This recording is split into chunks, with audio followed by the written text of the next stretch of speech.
It's time for Let's Chat with Russtek, a podcast dedicated to helping entrepreneurs just like you. When starting out, entrepreneurs often feel they need to go it alone, and I'm here to tell you that's just not the case. Entrepreneurs have a lot of questions, and this podcast will give you the answers. My name is Nick Russell, and this is Let's Chat with Russtek. Hey everybody, and welcome back to another episode of Let's Chat with Russtek. My name is Nick Russell, and today let's get rid of this hustle culture BS. Let's talk about actually tangible ways, things you could do to actually get more done in less time and not put in 70 hours a week or something like that I used to do at the beer store. Now, when I worked at the beer store, obviously when I was part-time, full-time, I had a set schedule, especially when I was full-time. I only worked a maximum of 48 hours. I did a lot of Sunday work for a while just to make extra cash, but very rarely did I work more than 48 hours. The odd time I'd come in 20 minutes early, stay 20 minutes late, but nothing crazy. Then I got a job in management. I got a job managing my own stores. And what I didn't realize was the amount of work from above that was brought onto us and how we had to really manage our time. Now, the way the beer store system works here in Ontario, the way it's managed is the brewers that own it allot so many hours you're allowed to use. And then the regional managers distribute that, and then the district managers have to distribute that. So each store, depending on how busy you are, you're only allowed to use so many hours. So if you have a store that has 200 hours that you can use for the whole week, if you have a full-timer, manager, a permanent part-time, like right away that takes up a bulk of that time. And then you have to schedule all of your part-timers in there as well. Now, a lot of the work, there's a lot of paperwork involved. There's stock counting, there's inventory. There's so much that goes on in running a beer store, as well as actually serving your customers and making sure they have the best experience while they're in there. Well, I got to the point where I wasn't able to do any of my outside work because I had to kind of keep within the hours I was allowed. So I put in a lot of overtime. Well, I was salary, but I put in a lot of extra time outside of my productive hours just to get the paperwork done, just to get the schedules done, the ordering done, and all that kind of stuff. And I got to the point where not having a system in place, not having routines, I was putting in 60 to 70 hours a week some weeks, and I was just getting burnt out. Now, when I flipped the script and I started Russtek, I took a lot of those bad habits with me, and I was again putting in way too much time when I could have gotten that amount of work done in a quarter amount of the time. Should have been no problem. And that's why I started to develop my own system after listening to podcasts, attending webinars, talking to other entrepreneurs that are experts in the field that are so productive. People like Brendan Bouchard and Alex Sharfin, and even talking with people that work at Rocketbook, for example, or at Doist, the company that makes Todoist, the app that I use. And after talking with everybody, I've developed things that work for me, but it's the overall structure and framework that anybody can use. It all comes down to a couple of things. Now, the first thing is you have to have somewhat of a routine.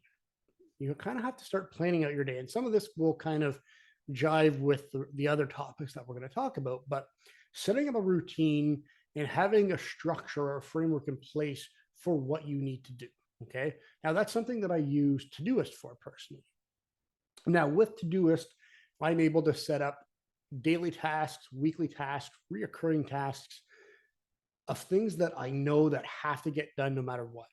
I have to do these tracking spreadsheets every morning. So that's a reoccurring task. And I know that it's there. Any other project that I have during the week, that comes into the planning phase. But having that routine, okay, I'm going to get up at this time, I'm going to work to this time. I'm a morning person, so I want to be up early. You may be a night owl, so your day may not start till 3, 4 in the afternoon, and you work till, 2 in the morning. Whatever works for you, but as long as you have a routine and a plan in place to get what you need done.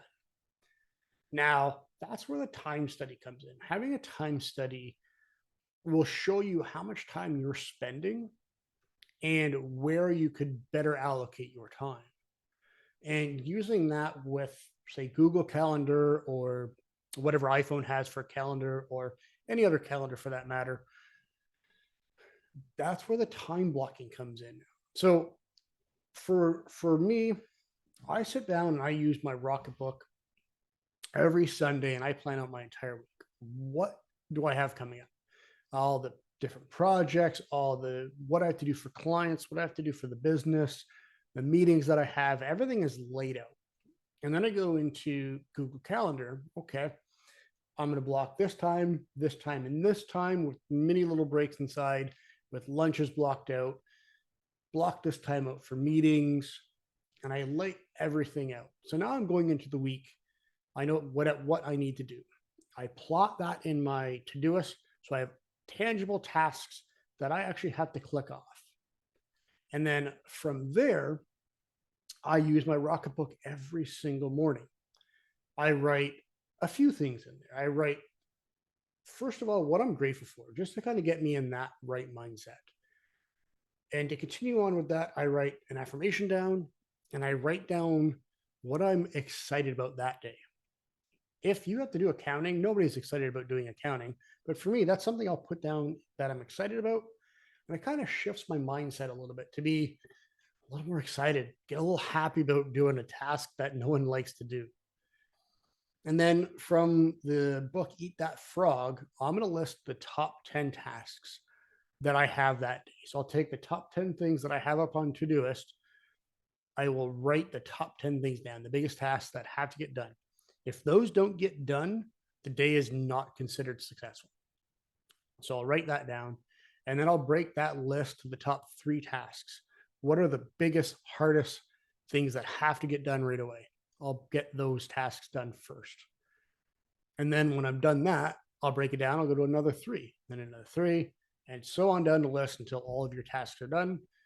And you can complete your task list. You can get what Todoist calls Todoist 0, whatever works best for you.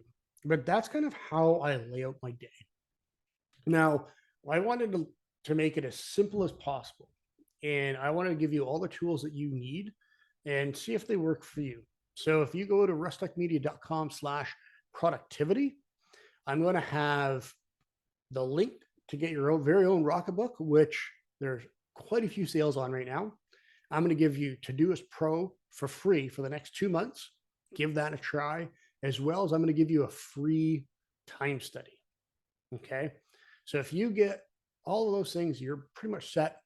Everybody has Google Calendar or Outlook or your iPhone calendar, whatever that one is, and use the time study to track your time for the next 2 weeks.